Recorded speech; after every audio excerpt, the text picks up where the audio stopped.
All right, so this is the OHA's COVID vaccine page, and this is where you're going to go if you need to schedule an appointment.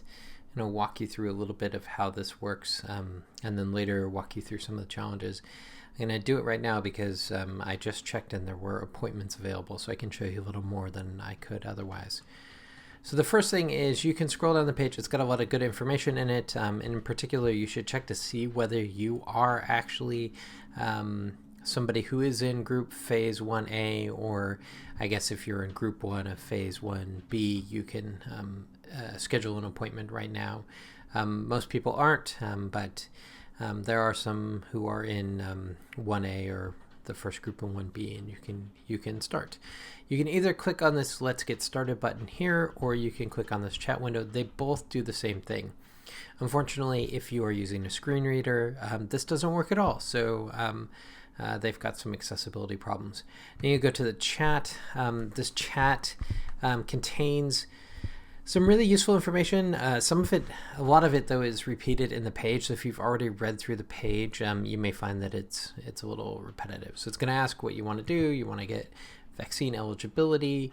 It's going to tell you some information. I'll show later how it makes you wait unnecessarily. This is actually a programming decision. So those moments where the dots are things, that's not it waiting for information or somebody typing. That is just the program making you wait. So we want to proceed to determine eligibility. That is correct. Yes, we want that. Now it's going to ask this question: are you 65 or older? And for every example, for the most part, what I've been doing is saying yes, because I originally was going through this process for my father, who is 70.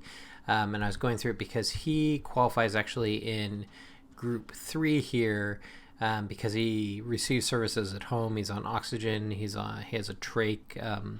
We take care of him to keep him out of the hospital. So we follow under this sort of high risk category.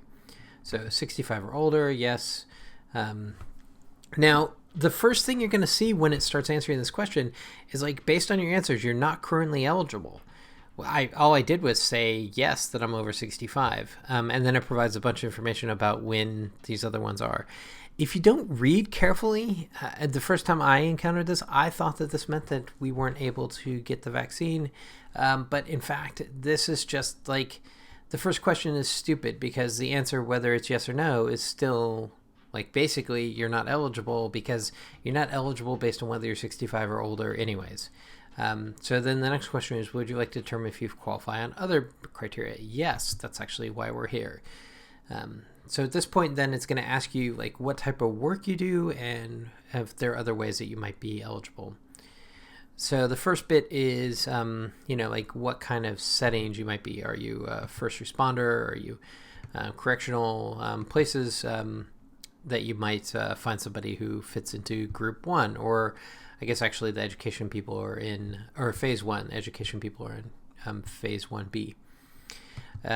For my father, that's none of these. So the next thing is actually where they're going to ask the question that's pertinent to him. Residential care, adult foster care, home for people with disabilities, etc.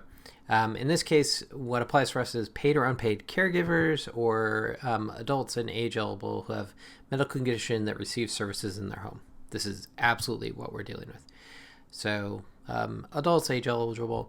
Now, if we live in Multnomah County, Washington County, or Columbia counties, Clackamas counties, we can actually schedule our appointments through the tool at the convention center. So I'm going to go ahead and say yes here. Now it's going to ask, are we interested in going to the convention center? As far as I know, this is the only option that I've seen sort of in this path in the Portland area that actually allows you to schedule appointments. So I'm going to say yes. Now it's going to come in and ask some questions about whether we've had any allergic reactions to vaccines in the past. So if you had, you probably shouldn't have it right now, is my understanding. If you've received any doses of the COVID vaccine in the past, have we tested positive?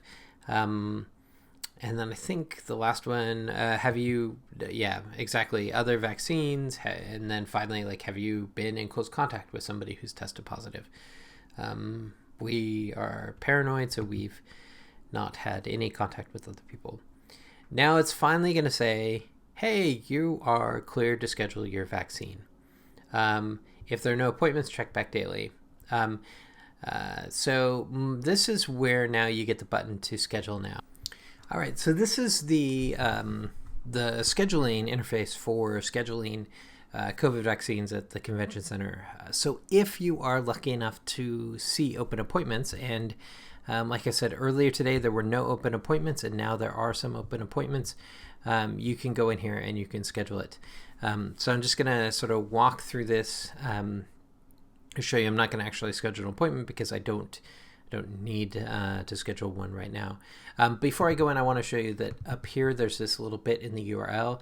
I believe that this is sort of like a time-limited code that you receive as you complete this scheduling process. So if you come back later, you can sort of refresh this page for a period of time and get, like still see options. But at some point, if you refresh the page later, you'll get this note that like personal scheduling codes are only active for a short period of time. So at some point, what'll happen is that your code will be expired, particularly if like there's no available appointments. And then you have to go back through this whole chatbot thing again in order to actually get a new code.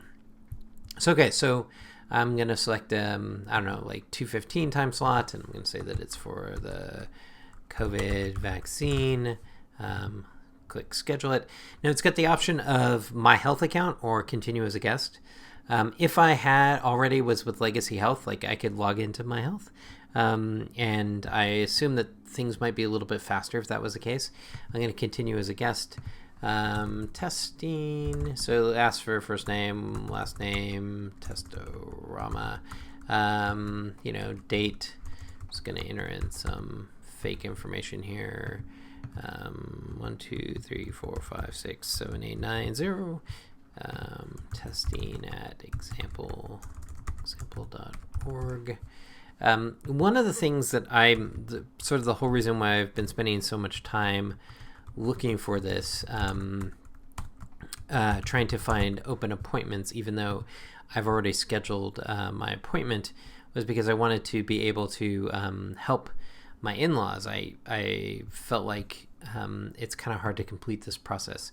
One tip here, the county list is really, really long. So just type MUL on your keyboard if you're on a physical keyboard, and narrow it down, or, clack, MUL, so that you don't have to go through that whole scroll list, because it just takes too long otherwise. Same thing here. You can type in ORE and you'll get Oregon. So go ahead and do that. Now it's going to ask for your insurance information, so have this information handy. Again, if you are scheduling for another family member, you might want to get that. And then finally, it asks to make sure that you're not some sort of robot. When I was filling this out last week for my family, one of the things that would happen is I'd get to this point and then I'd hit schedule it, and it just wouldn't work. Like, I can't remember what the error looked like, and I don't want to hit schedule it and like take up a spot for somebody with this fake information, right? I don't want to have that be, don't want to take a slot that other people could use. But basically what I saw was what appeared to be some sort of timeout as I was filling out this form. So it becomes important to kind of be ready to fill it out pretty quick, which is why I wanted to record this so that you could be prepared, gather up the information you need so that when you do get in here and are ready to schedule a time slot, you can just enter in the information quickly. If for some reason you get to this point and you hit schedule it and it doesn't work, it sort of times out, hey, verification expired. I think I was hitting something like this. If that's the case, you just need to reload the page, and unfortunately you have to start over. So don't get flustered, but be prepared to fill out the information, have everything you need right away. So this is the best case scenario. You hit the page and there's actually time slots available. It's pretty busy right now, so so oftentimes there aren't time slots available. Like I said earlier today, there wasn't anything.